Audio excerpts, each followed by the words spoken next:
Alrighty, guys. So we are back on another episode of the Gear Busters podcast. I'm here with my friend Dave Pereyaslov here, good friend that known for a couple years here. Kind of got into Subarus together, seen each other running around town, and met up at one day. I think it was at a Turkey Hill, something along those lines.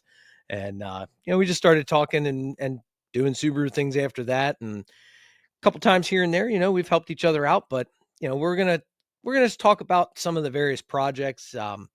Dave's got a pretty cool Subaru that he's built, and he's working on another project right now that he can elaborate on a little bit more. But why don't you introduce yourself, Dave, and just start talking about whatever we're going to talk about today. Hi, my name is David Pereyaslov.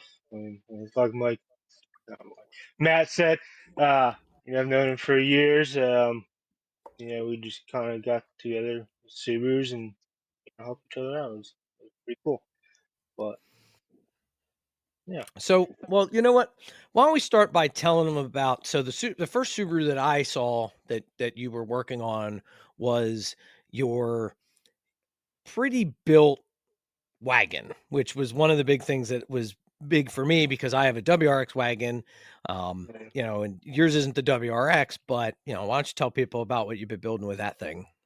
yeah. So I have a 2006 Subaru Outback XT. So it was lifted at one point and has a nice fender flares on it from factory, but took all that stuff off, lowered it. But I love working. I just love sleepers, so I love wagons. So that's kind of the first thing that kind of drew me into it. But um, I actually traded out a 13 Focus, Ford Focus ST. That I just did a straight trade for it because they're hard to come by. They're really hard to come by, especially manual version. Well, So yeah, that was always the biggest thing. I remember those cars years ago. Between those and the Legacy GTs, the non-wagon variant there, those things were so hard to come by. And if they had a manual transmission, it was like you better do what you need to do to get them because they are so hard to find. yeah, a lot of people like it. So I got it when I got it. It originally had an IAG Stage 2 block in it. I think it was. And he gave me like a bigger turbo. The kid gave me bigger injectors and all the stuff to put into it. So uh, he drove far too. I think he was from Maine, so we met halfway. It Whew. was probably about like a 2.5 hour drive, something like that. It's been a while. Um, Yeah, that's a bit of a dip. yeah, but I spent a lot of money on that thing. I mean, I'm way over what I could probably buy, like a newer WRX at this point. But um, I just loved it. I've had it for a while, but the first build, the first motor that was in it, the IAG block, um, I pretty much blew it up. Cracked the cylinder wall. Then the second build of it, um, I had a closed deck block, and this what kind of recently happened last year. Uh, See, I wasn't very smart, and you learn from trial and error, you learn from your mistakes.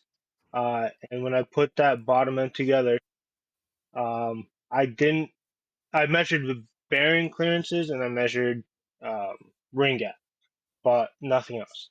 So I guess the one thing I've learned is important is that you want to measure your wall clearances between the piston and the cylinder wall, and I didn't do that. So I just slapped it together, good to go, whatever. And so from that, I was surprised it ran for as long as it ran because of how bad the damage was. Like Right. it was impressive. I mean, it was tuned for pump gas and it was tuned for E85. Um, it made on pump gas it made like 387 something like that, and I think I never got on a downer to see what it made on E, but E I think my guess would be around 400. I mean, it's pushing 5 pounds of more boost. And Right. it lasted, a couple months. It lasted all the abuse, and I'm really impressed that that motor lasted that long. I But mean, for as much crap as everybody out in the automotive world gives, us Subaru guys, they do take a substantial amount of abuse before they really start to not like things. And I mean, you can get away with, like you said, it's surprising how long it lasted if you didn't have those clearances, exactly where they should be.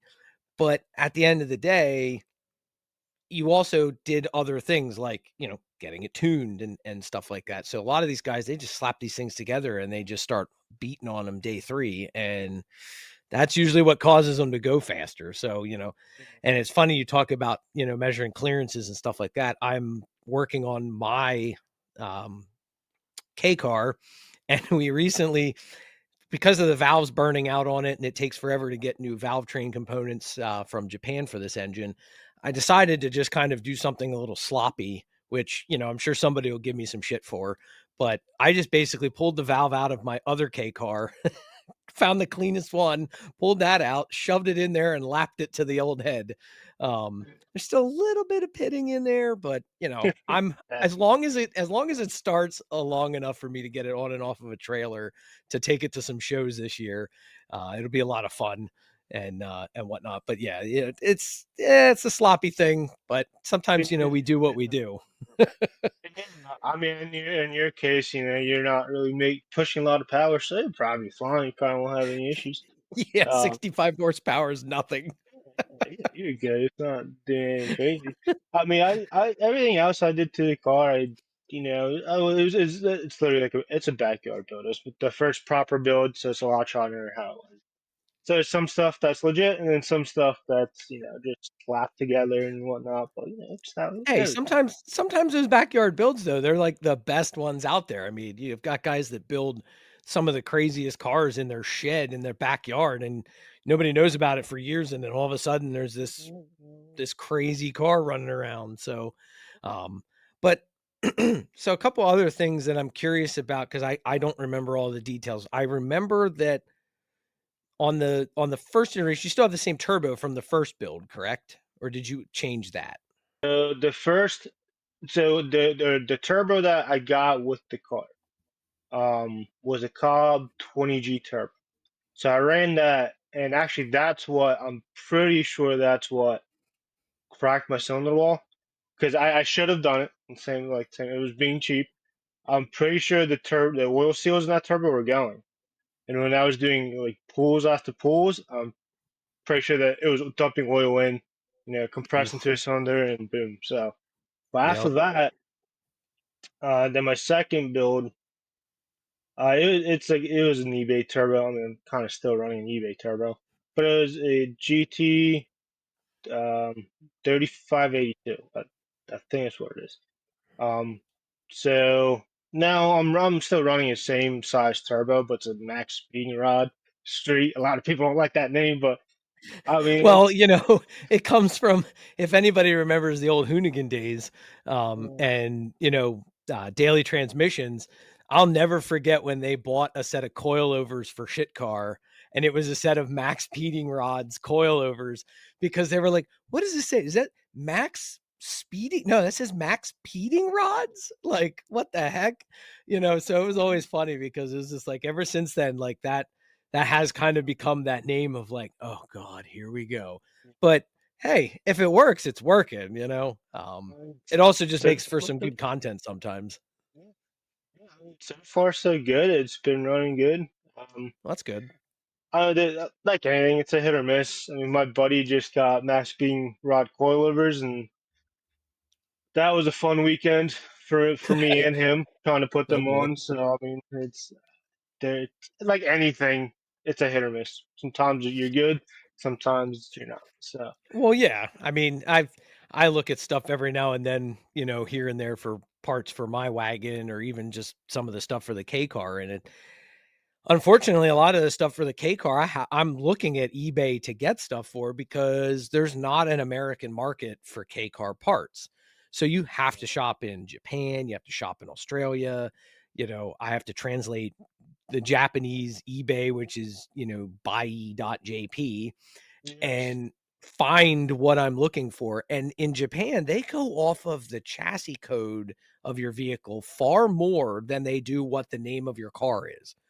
So like if you'd Yeah. go on and search for an Outback, you're not going to look for an Outback. You're going to literally pull the chassis code of that car and type that into the search bar and find what you're looking for. So it's a very different dynamic. And some of the stuff I'm finding on there, I'm like, oh my God, that's like the stuff I would stay away from here in the States, but that's what I gotta buy. So I can Yeah. see where it's, sometimes it's hit or miss, and we give a lot of crap to some of that eBay knockoff stuff, but some of that stuff probably not that bad. It's just maybe it's just not what we would want. Yeah, I mean, yeah, if you have all the money in the world, you buy the best that you can get. But Yeah, yeah. exactly. But some of us are building stuff in our backyards on shoestrings. Well, I messed a little bit with Volvos. So that's kind of my first love was Volvos. So it's kind of the same thing. Not as like crazy as what with the K cars are, but there's not a lot of aftermarket support for them. So you gotta search those kind of websites and stuff to find, things for them. But I mean, yeah. Nice. So what are your current plans with the car now? So with the Outback, um, I sent to so I sent the motor out to a place up in Illinois called Marshall Motorsports. Cool guys, helped me out a lot. And I was like, hey, like, can you check it out? Can you rebuild my short block? And they took it apart, and that's when I found out like it's done. Like you can rebuild it. Is it worth it? No. Like if you're spending way too much trying to rebuild it, just get a new one. And that's kind of Right. how I found out everything with the clearances and whatnot. But yeah, actually, just today, just now, I'll have to double check. It might be something else. Who knows? But I'm pretty sure the motor um, got shipped. It's here. So the plan is to Nice. put that Nice. together. I'm putting STI heads on it. Um, pretty much get it back up and running. And I did it was I was thinking about doing maybe a track or something with it, but really it's probably just gonna be my fun car. Like go out, go cruise on the highway, find some Yep. Maseratis or some Mercedes I can bully a little bit. So yeah, just have fun with You it. gotta pull up to them like Fast and Furious, and "Oh, what's the retail value on that?" Exactly. It's always fun to antagonize them. So, yeah, Yeah. I would like to eventually, do better suspension. If I ever have the means, I would do a different turbo, a newer one. I need a little bit more bottom end. Well, I don't have a lot of bottom end. Everything's up high, so. Right. But it's fun when it was running. I do have, if you guys are interested, I do have a TikTok. I have a lot of videos of the car on there and whatnot. So, it's just a fun car. It was such a Oh, fun car. yeah, for sure. And for anybody watching or listening to the podcast, you'll be able to find I'll put links in the description for his, social channels that you can follow along with his build. Yeah, so it's always interesting with different projects and things like that, because I remember when that one went down. I remember the first time you were talking about it when it blew up on you and it failed. I was like, "Ooh, that's rough." Yeah, But, yeah, you know, I I've had my fair share of blowing vehicles up over the years. I mean, if some of my friends remember back in the old days with my Hondas, I blew up a Honda with a B16 swap from Japan running down 222 and whatnot. And it was so funny. I'll never forget this. My buddies were like, "Yeah, we want to see you blitz down the highway." And you got our old VHS yeah. camcorder. They're standing on the bridge, and I came puttering through at like 40, misfiring and carrying on because at that point I had burned literally one of my valves into a half moon in my engine. And it was such a funny time because they're like, that was not as fast as we thought it was going to be. And I was like, well, I have no compression right now, so this is great. And then some of my other friends might remember when I blew up the engine in the SRT4 that I had. That was fun. Had a spark plug completely explode. When the porcelain went, it it put a hole in the piston, and it actually went through the motor and chewed up the turbine as well in the turbo. So that Okay. wasn't fun. I ended up having to put an engine and a turbo on the thing, and whatnot to get that thing back up and running. But yeah, so I've had my fair share of blowing up some engines here Yeah, and that there. I, Um, I, Ironically, my Subaru, my WRX, I have put through the ringer. I haven't blown that up, but then again, a lot of my friends tell me all the time, well, it's because you haven't really done anything to it. And it's like, it's got bolt-on stuff. I mean, the current configuration is I got a pair in the intake piece there that goes from the turbo through the intake manifold. I got rid of that old plastic thing for the flexible rubber one. It has a short ram intake on it. I have it was called a Helix Power top mount. It's basically it's like a half an inch wider and like one core taller than the STI intercooler.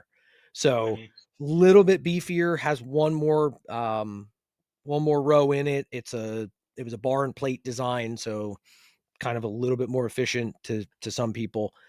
Not a bad piece. I got it for a pretty decent amount. Put that on stock turbo, still has a TD04 on it, but I cranked up the boost to like 18 pounds. Uh Downpipe, all that stuff. And I've already got 235,000 miles on it. The turbo went out at 210. The seals between the coolant and the oil finally just gave out. And well, actually, I guess it was the turbo. The coolant seals just blew out completely because all of a sudden it just started eating white smoke out the back. Um, the turbo went in that one, ended up replacing that. I had a used turbo, put that on. I think it was last year at the SECA event that we had it at. I think the turbo blew at that event because it sounds like it's supercharged. And I only make about 5 pounds of boost now, no matter what I do. It takes forever to get up to speed. Um, it makes 5 pounds right off the gate, and I might get up to 10, but while it's going, it sounds like a supercharger whining. There's a video that I had posted because I thought it was my power steering because of the way that the steering wasn't responding. But when I drove it to the storage unit where it's at now, where I'm going to start, tearing it apart for the rally build, the I noticed that no matter how much throttle I gave it, I couldn't get above 7 psi, and all you hear is this just and I'm like, that's the impeller running the side of the housing. I guarantee it. I'm not making any more boost. Um, it's done. It was a used turbo. The seals were probably blown and something went in it, and they're just journal bearing turbos anyway. So the journal probably took a dump, but that car's down for right now. So I guess technically I blew that one up, but the oil pan's cracked. It leaks oil onto the manifold. That's always fun. So I'm going to be in for a long rebuild with that motor, but I do have a legacy GT motor that I'm going to build for it for rally. So that'll be a lot of fun.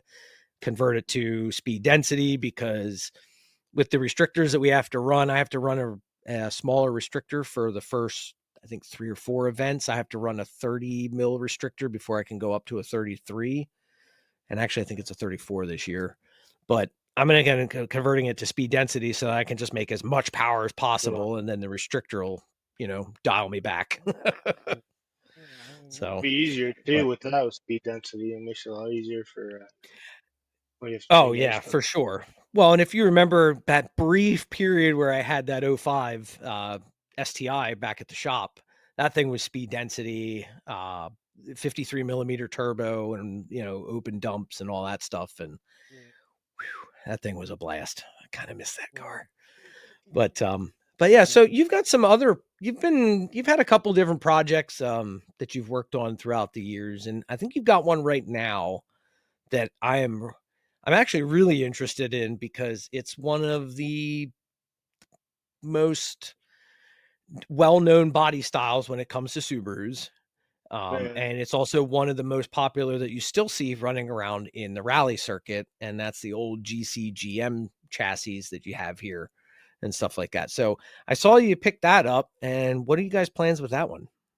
Well, sadly, I actually sold it. I actually Oh kind no, of got a good offer on it, so that's fair. I, so I like if I could, I would have loved to keep it. I would love to get another one. But that one, so it was a pretty good deal that I got that for. Um, Coupe Blue 2-door. I got it from the original owner. Beautiful car. So I wanted to set that up for track road course, Pocono, New Jersey Motorsport, stuff like that. Um, and I did take it out. I did take it out there, and 20 minutes on the track, it spun a bearing. Oh, So yeah. So I brought it back home, and I changed the motor out, put a junkyard motor in it. But it's hard getting a Subaru motor at a junkyard, a good one. People like to mess with stuff, but anyways, but that motor was leaking oil really bad that it needed head gaskets and who knows what else. right. Um, Age of sitting in a so junkyard, probably.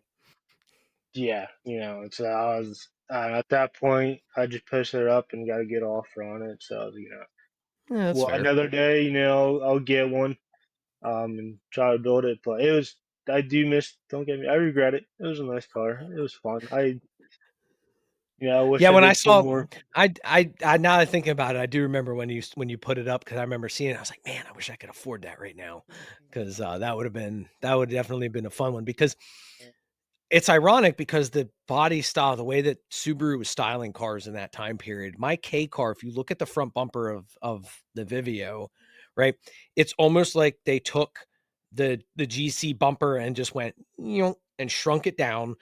They still left a giant, full size 3-inch fog lights in it, but they just shrunk the bumper down and then called it a day because it looks very similar to the Impreza style. So I It's just not the same designer.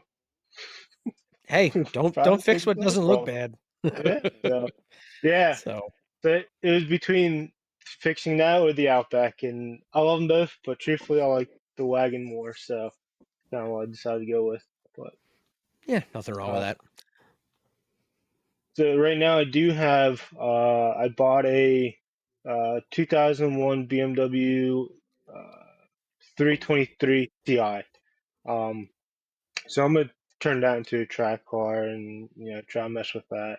I don't know if I'm gonna keep it for a long time or just get a season or two out of it and then sell it, get something else. But You gonna um, go track, or are you gonna do like more of like a drift? Because I know a lot of times some of the BMW guys, it's a hit or miss. I mean, and ironically, short plug here for some rally. There's a couple decent looking BMWs running through in the ARA circuit right now. So, if you ever want to get into rally, I mean, I have two BMWs now, so I could have an all-wheel drive and a rear-wheel drive. I'll be set. Um, there's gonna be a road course like actual track Pocono, New Jersey okay. Motorsport Park, stuff like that. Like I would like to, if I like maybe get to grid life like that. That's more competitive. That's really what I'm into. That's what I like doing. Okay. So Nice. And then you could get out there and compete with my buddy Dan in his S2000. So he was running around with Grid Life for a little bit. I don't know if he still does right now. I know he's kind of getting into the hill climb stuff. So, yeah, so many things you can do with cars, and just gotta choose what you want. If I had a lot of money, I would do it all. oh, dude, same here, 100%. But honestly, I mean, if things go the way that we're going, I mean, with some of the stuff that I have here that I want to take care of with Drop a Gear, you know, this is exactly what we're trying to get to is getting guys who are into various different motorsports. We'll have you guys on the channel. We'll showcase your stuff when you're at events, stuff like that. For anybody else listening and things like that too. This is also how I want to be able to get other guys who are either just getting into the sport, have been in it for a little while, just trying to boost their presence within the sport. Hit us up. We'll shoot us your content. We'll post your content around and get you guys spun out there as well, and get your name out there, showcase what you're doing, all that fun stuff as well. Because we're always looking to expand on motorsports because as everybody knows here at Drop a Gear, our catchphrase is for the love of motorsports. So it really doesn't matter what motorsports you're into. Obviously I'm big into rally. We're doing a lot of stuff with that. The Vivio is actually going to shift from, I was planning on building it to be a hill climb car, but now I think after a comment from both Subaru Motorsports USA and ARA and also Dirtfish. I have a feeling that the Vivio just needs to become a rally car now and hit the rally circuit next year because of the Kenya WRC stuff going on right now. They've been talking a lot of stuff like that, and they brought up the fact that Colin McRae used a Subaru Vivio in the African Safari Rally. So guess what? I got a Vivio, and I like to drive it off road. So yeah, so it's going to be a lot of fun with that. Hopefully, we can get that out for 2026 for everybody, and yeah, so that should be fun. But that's what I like about having these different avenues for motorsports. So other than like, so you're talking like grid life and things like that. Has that been your primary focus with racing and stuff, with like just the track stuff, or have you ever considered some of the other disciplines out there? Um, I mean, I always did like little stuff here and there. I like did like autocross and drag, but nothing like so. Two, well, 3 years ago, my one good friend, Rhonda, she's done like track stuff for years, and she has a 370Z and a Miata. You've probably seen it, that orange one. Um, Yep. and she said, "You just come out." It was like a track night thing, so I was just come out, have fun. I didn't have any. I had a Dodge Dart. It was slow and it not good for track, And I was yeah, whatever. I'll come out, and I mean, just ever since then, I kind of just fell in love with that, and like I've done drifting and all that, but just this, just the track really just you taking the corners high speed. I guess maybe that's why it's so addicting, the G forces and whatnot around corners. There you go. And just controlling the car too, handling, trying to take control of a monster kind of type of thing. Oh Um, yeah, and well, so it's funny you talk about that, right? Because if I don't know if you saw or anybody listening saw the video that we did where I took my wife's car down and drove it around Virginia International. We were down there this past fall for an event with Racing for Heroes, and it was like a track day kind of thing. You drive your car on the track, stuff like that. We were helping get them some content, get the event out there for them. Did a ride along with some of the guys there to talk about it and the different things that they're doing, which is, right in line with the group that we're sponsored, which is American Veteran Racing Organization. And it was really cool because I took my wife's car on the track. And if anybody doesn't know, it's a Subaru Ascent. Well, it's essentially, as we've determined, it's basically a bloated WRX, right? It's got the yeah, same 2.4 in it, basically the same setup, nothing too different other than the fact that it has a slush box CVT in it. Um, and it did okay. Her car was ironically already having some transmission problems, but you know, it it was slipping a little bit. You punch it at like 60 and you could just feel the CVT trying to figure out where it wanted to be. Or it was slipping or it just didn't know what it wanted to do at that moment. It was fun nonetheless. But so we took her car around and just even pitching this big SUV around was kind of, you felt like you were I realized yeah, after like one lap, I was like, why am I death gripping the wheel so bad? It's like this car is not that bad. But yeah, thinking about it, I mean, I went around a couple laps in a Miata, and the difference between those two cars was just it's a big difference. But it kind of made me think about getting back into some of the road course racing and things like that. And maybe if I can convince him, maybe we can get, I don't know if you follow Chip Herr and any of the stuff that he's been doing. He just picked up a new club car. I think it was a club car. I can't remember what it was, but he's picked up a couple new cars, and the Audi's been doing pretty good this year. So I might have to try and see if I can get him on the podcast, because he'd be a good guy to talk to if you haven't talked to anybody about, some of the bigger things with the road course racing and stuff like that. yeah, that'd be cool. Um, yeah, so last year she let me take her, Rhonda let me take her Miata out. It was, I mean, it's Miata, it's slow, but around corners, it's a go kart. You're whipping it around and stuff, and like catching up to all these Corvettes and whatnot around corners. They let Oh me yeah. pass, and then straightaways they just pass me. And it's like, but no, it's fun. Um, But yeah, I was actually so you say that like I'm surprised you took the CVT transmission out onto the track, man. Like, is that going to be like the next generation for racers, the CVT transmission? I hope not. Only because I mean, so it was funny. I told my wife when we took it out because she was in the passenger seat with me the whole time. And I said, I'm I'm impressed with how the car handles on the street, right? It has the paddle shifters on it so that you can sport shift mode it, which isn't bad, but in a track setting, I found that it actually did better not in sport mode. Hmm. It was somewhat easier to control the throttle a little bit outside of sport mode. Sport mode definitely helped in terms of being set up for the turns. Like if I kick it into sport mode and control what gear I wanted it to start in coming out of the turn, then it was okay. But if you're familiar with VIR, if you remember the layout or anything like that, so you Yeah, come out of the back out of the first turn, the second turn, then you come in and you have the lower S's, and it goes up the hill into the upper S's. And going from the lower S's to the upper S's, right before you get to Oak Tree Hill, I mean, you're right around, I was getting up to around 80, 85, but that was pushing it. That yeah, was a yeah, struggle. It was a struggle to get that car to 85 going up this hill. But one of the biggest things that I noticed, and the Ascents don't have a boost gauge in them, but you can feel, anybody who's driven a yeah, boost car, when you're on boost and when it's not on boost, and you can just really feel that. With a CVT, it becomes even more apparent when you're in boost and when you're not in boost. Because when I would punch it to go up through the S's, because when you go into the upper S's, you basically just you pick an RPM, you put your yeah, throttle there, and you just stay, right? Because you want to keep the car nice and yeah, settled. You don't want the changes to upset the power or upset anything because you're basically going like this the whole time yeah, up through there.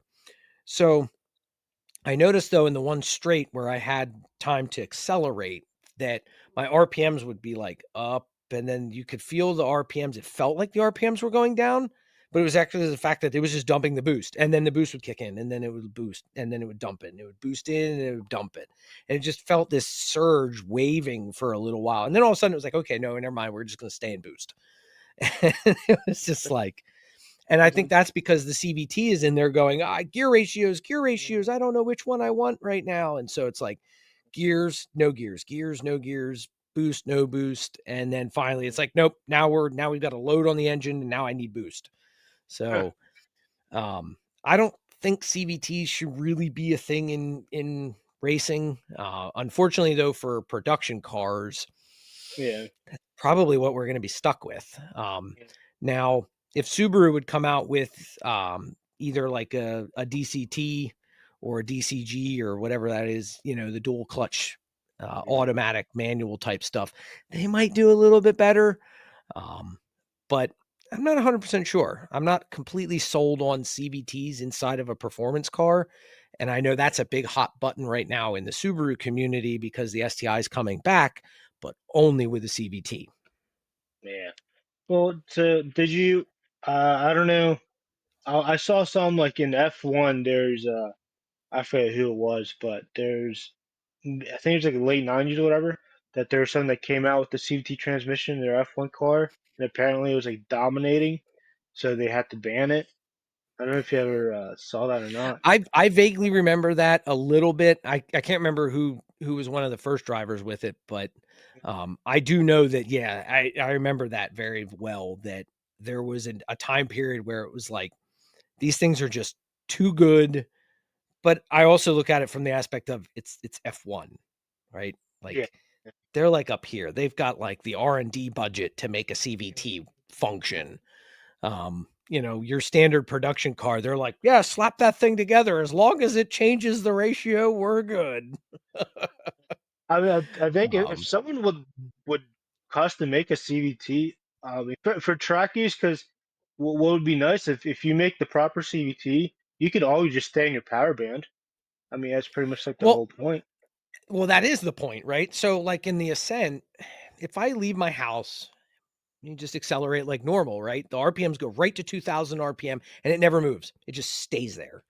And you give it gas and it stays at 2000. You might watch it blip up to like 22 and then it'll come back down to 2000, but the speedometer is just like, and you're like, holy crap, I'm accelerating, and it just doesn't go. But if you punch it, then it'll full range use the RPMs of the engine, right? Yeah. And then you'll feel a physical gear shift to a predetermined ratio for the next gear and so on and so forth. But in CVT mode, just driving normally, I can't tell what gear I'm in because there is no gear, so to speak. Yeah. Um, but and that was the biggest thing was theoretically when I was on the track, when I was going through that, I think that was the biggest fight was it wants more power, but it's not giving it because I'm not giving it enough throttle. Yeah. So it doesn't know where to stay gear Yeah. ratio wise. And so if I was using sport mode and kept it in a specific spot, it might do better. Yeah. But that's always something to play around with at another time if I ever take the wife's car to the track. I mean, that's pretty interesting.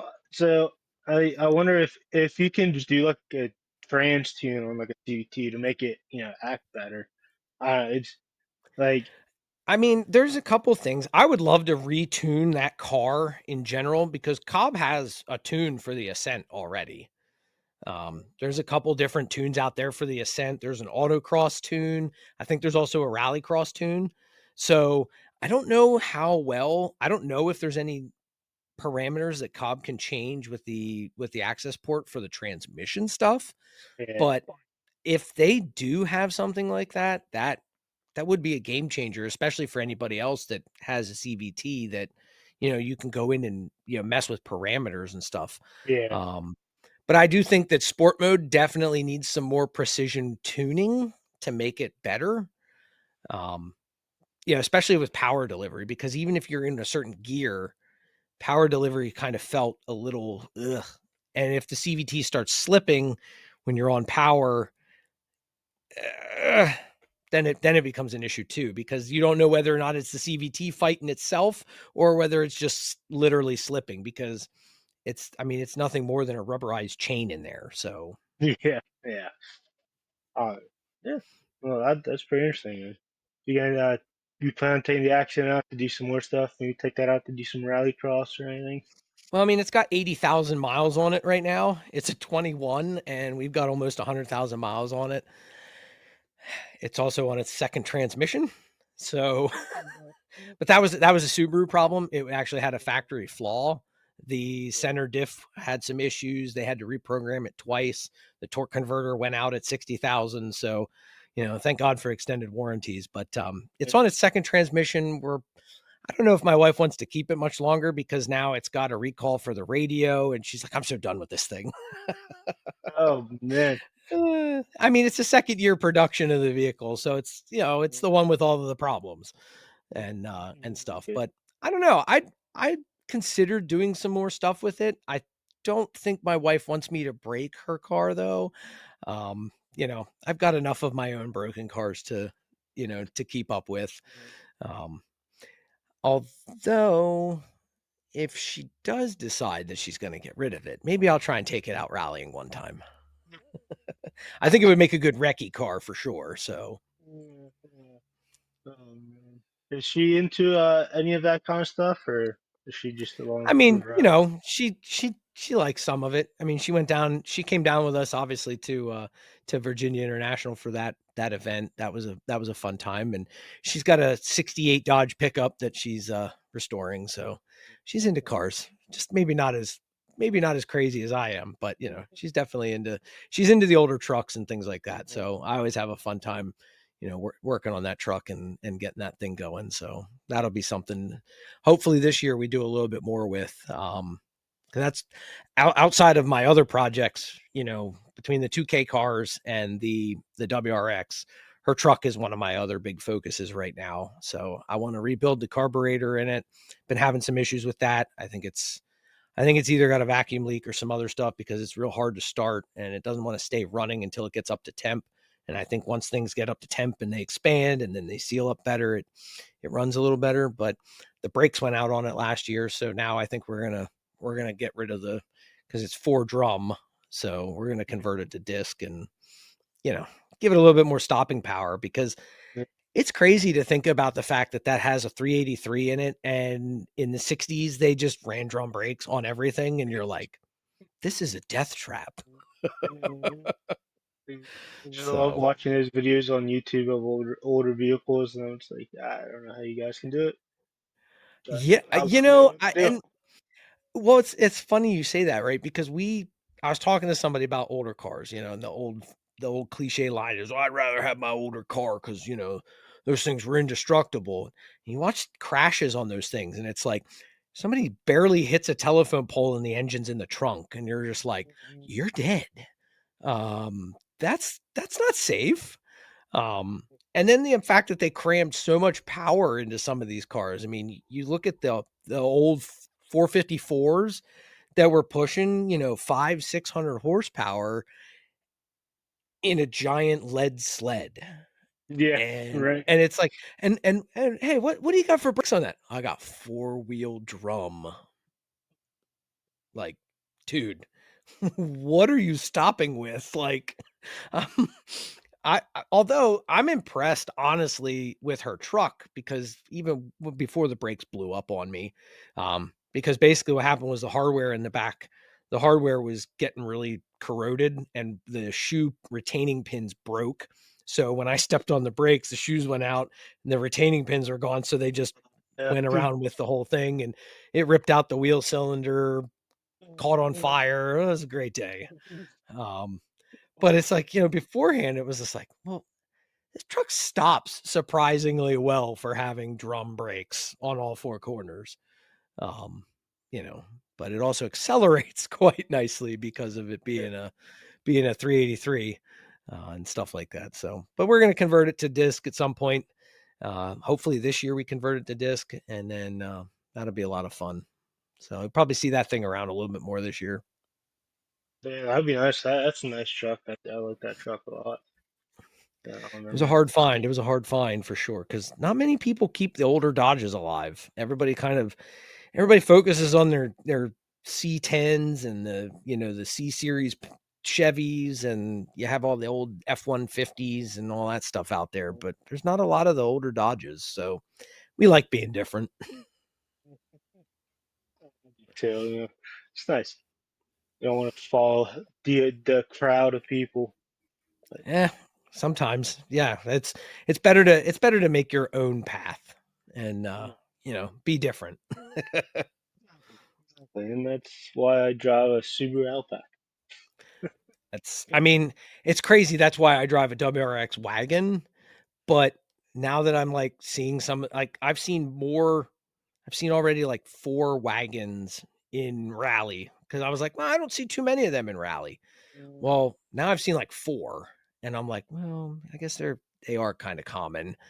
But I'm more excited now, I think, for the K car project going into rally, because we have this big idea, which I don't know if you remember that we're planning on putting a Hayabusa motor in it. Yeah, So yeah. that's going to be a lot of fun. I've almost got one sourced. So it's going to be a lot of fun. I'm not sure if we're putting in, I don't know if it's a Gen 2 or a Gen 1 motor yet. Um, the one guy that we're talking with, he's been searching around for one, but uh, Spec 13 makes a kit to put a Hayabusa motor in a Miata. As crazy as that sounds, Mhm. right? So we're going to adapt that kit and use that kit to put this into the Vivio. Mainly, I just need the kit for shift control and uh, I wanted to say the motor mounts, but I'm going to have to build custom motor mounts for this thing anyway, because it's not a Miata. The other thing is I have to figure out the slip yoke that they're going to give me, because it's designed to actually sit the Hayabusa motor in, longitudinal instead of horizontal like it is um, in the bike. So pretty sure that I've measured it out correctly. I can fit the Hayabusa motor in line so that I can just shaft drive it instead of doing like a weird chain Yeah, differential adapter type thing. yeah, But because I want to maintain the Hayabusa transmission, um, if possible. Honestly, if possible, if I could really figure out how to make it bolt directly to the Vivio trans and straight drive the Vivio trans off of the Hayabusa engine, because I don't really need the transmission from the Vivio if I put this Hayabusa motor in, but Yeah. I'd like to be able to retain the all-wheel drive characteristics. I think that would be awesome. So the issue is if I bolt a 6-speed Hayabusa engine to the transmission, well, then the transmission still technically has gears. So Yeah. I need to figure out the best way to essentially, and really it wouldn't be that hard. It'd just be a matter of just ripping out the guts of the Vivio trans, making the input shaft just straight drive to the front diff and connect it out. And then the Hayabusa trans is doing all the work anyway. Don't know if the extra load it can handle, but we'll figure that out as we go. I mean, dude, that would be pretty cool, man. I've always wanted to do something like that. Um, so actually, Rhonda, she has an NA Miata that we are thinking about doing something like that. I have Cowie 750 motor laying in my shed. I got nothing Nice. for this, so I think that'd be kind of cool to do, or put in Either something that, like or maybe a either golf that, or you club. build it like a freaking Sarah cart. Yeah, yeah, something like that. So, That would be uh, fun. Build a big shifter cart with it. 50 car. Hey, I can use that for track. Be my little pit vehicle. Yeah, there you go. Yeah, that would be cool. See, and it's funny you say that because like I've considered looking at other motorcycle engines to put into the Vivio, because if you think about it, the Vivio is just, it's essentially a motorcycle, right? It's got a 650cc 4-cylinder. There's nothing special about it, and I mean, it's literally, it's the head is that much bigger than my cell phone. Yeah, That's the head right there. And so it's kind of crazy because I really think I could pretty much bolt any motor. And if Subaru made motorcycles, they'd be cool to put a Subaru motorcycle engine in it, but they don't. So unfortunately, I have to go to Suzuki or Kawasaki or anybody else. And so I figured, well, why not just do? I know it's kind of cliche putting a Hayabusa motor in it because that's what everybody does, but I think the difference is the fact that right now a lot of people are putting these Busa motors and these motorcycle engines into K trucks, which, okay, that's cool. K trucks are easy to find. I have a slightly different version of a K car, so yeah. Yeah. something I know. different. Maybe it'll be similar to that. I don't even remember what kind of car it is. It almost looks like a Mini Cooper, but it's not. The one Monster team has this. It looks like a mini Mad Max pickup truck. I mean, this guy rips on it, and the front end's lifting off the ground. So um, I can't remember what kind of car it is right now off the top of my head, but I'm trying to see like, wow, that'd be cool. I could go race that guy with my little Vivio. Okay, maybe get on Hoonigan. Do this versus that. That'd be I cool. have I have reached out to Hoonigan several times. I used to reach out to Brian Scotto on on there when he was with Hoonigan. I listened to his podcast and I reached out to him a couple times on his podcast for stuff. I would definitely take that Vivio to this versus that in their off-road thing and do all the jumps and all of that stuff. I mean, so you know people should start tagging me and start telling Hoonigan, hey, get this guy's Vivio on there because he'll do it.